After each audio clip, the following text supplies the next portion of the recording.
Сәлеметсіздер ме? Менің атым Дана. Мен ақылды жүйелер мен жасанды интеллект институтының ғылыми ассистентімін. Бұл сіздерді компьютерлік көру саласындағы бет анықтаумен таныстыруға бағытталған бейнежазбаның бірінші бөлімі. Бұл бөлімде біз бетті анықтаудың негізгі әдістерін қарастырып, OpenCV мен Pythonда жазылған қысқаша кодты талдаймыз. Біріншіден, бетті анықтаудың не екеніне анықтама берейік. Ресми анықтамаға сәйкес, бетті анықтау цифрлық кескіндердегі беттерді анықтау үшін қолданылатын машиналық оқытуға негізделген компьютерлік көру технологиясы. Технологияның қолданылу аясы биометрия, қауіпсіздік, құқық, жеке қауіпсіздік және нақты уақыт режимінде бақылау сынды әртүрлі салаларды қамтиды. Бетті анықтау бейненің немесе кескіннің қай бөліктеріне назар аудару керектігін айқындап, бетті бақылау, бетті тану, бетті талдау сияқты қолданбалар жасаудағы негізгі қадам болып табылады. Бет анықтаудың әртүрлі әдістері бар. Алгоритмі болса, қолданылатын әдіске байланысты ерекшеленеді. Бұл слайдта сіздер бетті анықтаудың жалпы схемасын көре аласыздар. Алгоритм аймақты бетпен анықтайды және сәйкес аймақты төртбұрышты жақтаумен шектейді. Бұны шектейтін төртбұрыш деп атайды. Соңғы бірнеше жылда бетті анықтау алгоритмдерінің дамуы қарқын алып келеді. Алайда әлі де болса белгілі бір қиындықтардың болуына байланысты, болашақта бұл алгоритмдерді жетілдіру үшін перспективті зерттеу бағыттары қажет. Мысалы, қалыптың өзгеруі, беттің жартылай жасырын тұруы және жарықтандыру мәселелері бетті анықтаудағы ең елеулі қиындықтардың кейбірі. Көзілдірік, медициналық бетперделер, тіпті жарықтағы кішігірім ауытқулар, бастың әртүрлі қалыпта тұруы сияқты факторлар алгоритмге үлкен шектеулер қояды. Терең оқытудың пайдалы болуымен бетті анықтаудың көптеген үлгілері жоғарыда аталған жағдайларды белгілі бір дәрежеде шешсе де, бұл әлі де ашық мәселе. Мұндай қиындықтарды күрделі жағдайды ескеретін жаңа ауқымды деректер жинақтарын шығару арқылы шешуге болады. Бұл жинақтар еркіндіктегі беттер деп аталады. Кішкентай беттерді анықтау аймағына келетін болсақ, бірнеше ғалымдар бұл аймақты зерттеуге арнайы күш-жігер жұмсады. Дегенмен, жартылай жасырын тұрған кішкентай беттер сияқты қиын жағдайлар үшін бұл модельдердің дәлдігін жақсартуға бағытталған күш әлі де қажет. Бір жақтылықты азайту мәселесі немесе демографиялық топтар арасындағы дәлдік айырмашылығы қазіргі уақыттағы өзекті мәселе. Ғалымдар бет әлпетін тану үшін осы тақырыпты зерттеумен белсенді айналысса, бет анықтаудағы бір жақтылық туралы зерттеу жұмыстарын табу мүмкін емес. Бұл слайдта ғылыми әдебиетте ең көп қолданылатын бетті анықтауға арналған деректер жинақтарының тізімі көрсетілген. Барлық деректер жинақтарында бетті қоршайтын төртбұрыш төбелерінің координаттары бар. Widerface, FDDB, UFDD қиын элементтердің кең ауқымын қамтитын, соның ішінде беттің жартылай көрінуі, қалыптың өзгеруі мен төмен сапасы бар кескіндерден тұратын өте күрделі деректер жинақтары екенін атап өткен жөн. Ал MALF егжей-тегжейлі бағалауды қолдайтын бетті анықтаудың алғашқы деректер жинағы болып табылады және шектейтін төртбұрыштармен қатар жыныс және кейбір бет деформациялары сияқты басқа бет атрибуттарының нүктелерін қамтиды. Ал енді бетті анықтау үшін қолданылатын ең көп таралған екі әдісті талқылауға көшейік. Олар машиналық оқыту және терең оқытуға негізделген әдістер. Алғашқы бет әлпетті анықтау талпыныстары машиналық оқыту тәсіліне негізделген. Бұл тәсілде кескіннен немесе суреттегі жылжымалы терезелерден қажетті мәлімет пен ерекшеліктер алынады. Содан кейін бұл мәлімет бет аймақтарын анықтау үшін классификаторға беріледі. Біз HAR Cascades классификаторын және HOG пен SVM-ді атап өтуімізге болады. Бұл жұмыстар өз уақытында классикалық және заманауи тәсілдер болып саналды. Дегенмен, бетті анықтау дәлдігі біз бұрын талқылаған бірнеше қиындықтары бар күрделі суреттерде әлі де шектеулі. Өткен 6-7 жылда терең оқытудың үлкен жетістіктері серпінді модель архитектурасының пайда болуына жол ашты.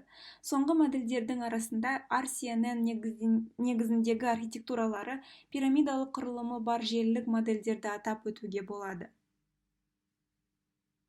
Бұл бейнежазбада біз Dilip дерекханасында ұсынылған модельдерді пайдаланып, беттерді қалай анықтау керектігін үйренеміз. Dilip бетті түсіру үшін екі түрлі функцияны ұсынады. Олар біз алдыңғы слайдта қарастырған екі тәсілге негізделген: HOG пен желілік SVM және CNN. Біз қос нұсқаны қарастырамыз. Осы екі модельді салыстыратын болсақ, HOG пен желілік SVM аз ресурстарды пайдаланады, орталық процессорда тиімді жұмыс істейді және модельге біркелкі төмен әсер ететін талаптары бар. Дегенмен, оның бетті алды жартылай көрінбейтін кескіндерде анықтау қабілеті төмен. Сонымен қатар, ол бетті кішігірім төртбұрыштармен қоршайды. Ал CNN, керісінше, кескіндерде қиын бет бұрылыстарын анықтай алады. Графикалық процессорда жұмыс істегенде өте жылдам және оның модель архитектурасы біркелкі жеңіл. Дегенмен, CNN орталық процессорда әлде қайда баяу жұмыс істеп, HOG пен линейр SVM-ге қарағанда кішігірім төртбұрыштармен бетті қоршайды. Қос модельдің ұқсастығы 80 шаршы пикселден кішірек беттерді анықтау қабілетсіздігі және белгілі бір жағдайлар үшін жаңадан құрастыруды талап ететінінен көрінеді. Қорытындылай келе, екі модельдің визуалды нәтижелері мен тұжырымдау жылдамдықтары әртүрлі. Енді осы айырмашылықтарды тәжірибеде көрейік. Ал енді кодтың өзін қарауға дайынбыз. Көріп отырғаныңыздай, бұл экспериментті жүзеге асыру үшін тек 4 дерекхана қажет. Код біркелкі қарапайым. Face Recognition адам беттерін анықтау үшін қолданылатын Dilip дерекханасын қолдану үшін Python API ұсынады. Ал ArcParse пайдаланушыға ыңғайлы интерфейс енгізу үшін қажет. Time болса, бір суреттегі беттерді анықтау уақытын табу үшін пайдаланылады. Соңында біз OpenCV-ді кескіндерді оқу үшін және анықталған бетті қоршайтын төртбұрыштарын визуалды түрде көрсету үшін пайдаланамыз. Модельдерді сынау үшін 3 аргумент беру қажет. Кескіннің орналасу жері, upsample, бұл беттерді іздеу кезінде сіздердің модельдеріңізге кескінді қанша рет қайталау қажеттігін анықтауға көмектеседі. Бұл жағдайда біз оны 1-ге тең деп көрсетеміз. Және де соңында біз модельдің өзін көрсетуіміз керек. Бұл HOG немесе CNN. Біріншіден, алгоритм біз ұсынған кескінді оқиды. Содан кейін аргументтерді қажет ететін Face Recognition дерекханасынан Face Locations функциясын шақырып, кескіндегі беттерді анықтайды. Мұнда анықтаулардың түрін түсіну үшін құжаттаманы тексеруге болады, яғни олар жоғары, оң жақ, төменгі, сол жақ нүктелер. Содан кейін анықталған төртбұрыштар бір тізімге сақталады, олар әрі қарай OpenCV дерекханасы арқылы визуалды түрде көрсету үшін пайдаланылады. OpenCV үшін координаттары сол жақ, жоғары және оң жақ, төменгі ретінде берілуі тиіс. Енді осы кодты терминалда шақырып көрейік. Біз оңай және қиын жағдайларды қамтитын кескіндерді береміз. Сіз оларды Images бумасынан таба аласыз. Енді кодты шақырып нәтижелерді көруге дайынбыз. Алдымен HOG моделін қолданып көрейік. Ол үшін сіз терминалда келесі команданы теріп, модельдің орнына HOG теріп көріңіз. Біріншіден оңай мысалды қолданып көрейік. Ал upsample мәні 1-ге тең болсын. Ал енді Enter'ді басып нәтижені көрейік. Көріп отырғаныңыздай, HOG орталық процессорда өте жылдам жұмыс істейді және оңай кескіндерді беттерді өте жақсы анықтайды. Енді күрделі суретті қолданып көрейік.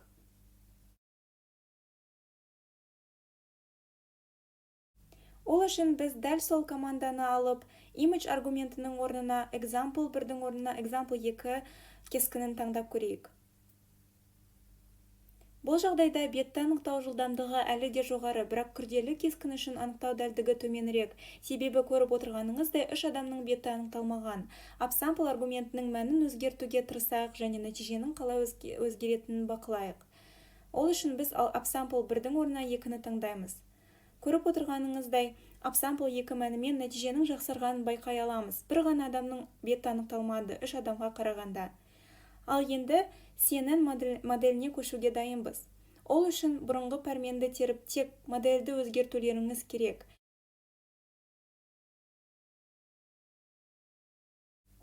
HOG-тың орнына CNN-ді теріп көріңіз. Upsample болса 1-ге тең болсын. Және де біз оңай мысалдан бастаймыз.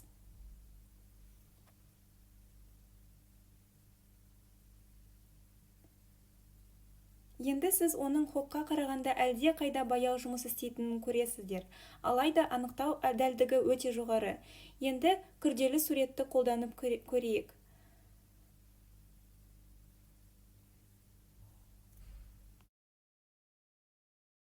Ол үшін бұрынғы пәрменді алып, example 1-дің орнына example 2-ні қойып көріңіз. Содан кейін upsample мәнін 2-ге теңестіріңіз.